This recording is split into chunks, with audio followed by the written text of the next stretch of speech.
লিটনের সঙ্গে কী নিয়ে লেগেছিল রিজওয়ানের? সিলেট টেস্টে মোহাম্মদ রিজওয়ানের এক অদ্ভুত কৌশল।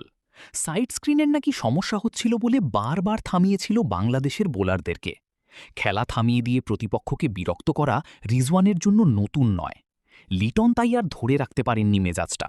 বিরক্তি নিয়েই তিনি বলে ফেলেন, বারবার খেলা থামিয়ে দিচ্ছ কেন? রিজওয়ানও তাকে পাল্টা জবাব দেন, এটা কি তোমার কাজ? দুজনের কথার লড়াই থামাতে শেষ পর্যন্ত এগিয়ে আসতে হয় আম্পায়ার আলাউদ্দিন পালেকারকে।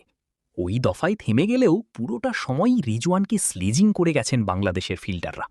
কখনো উইকেটের পেছন থেকে লিটন বলেছেন ভালো অভিনয় করছে, কখনো আবার অধিনায়ক নাজমুল হোসেনই বলেছেন অতিরিক্ত অভিনয়ের জন্য ৫০ পয়সা কাটা।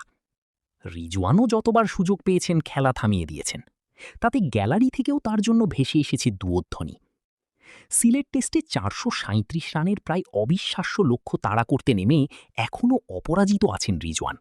কাল শেষ দিনে ৩ উইকেট হাতে রেখে ১২১ রানের করার লক্ষ্যে বড় ভরসা তিনি। তাঁর সঙ্গে সালমান আগারের ১৩৮ রানের জুটি অবশ্য ভেঙে গেছে। রিজওয়ান এখন অপরাজিত ১৩৪ বলে ৭৫ রান করে।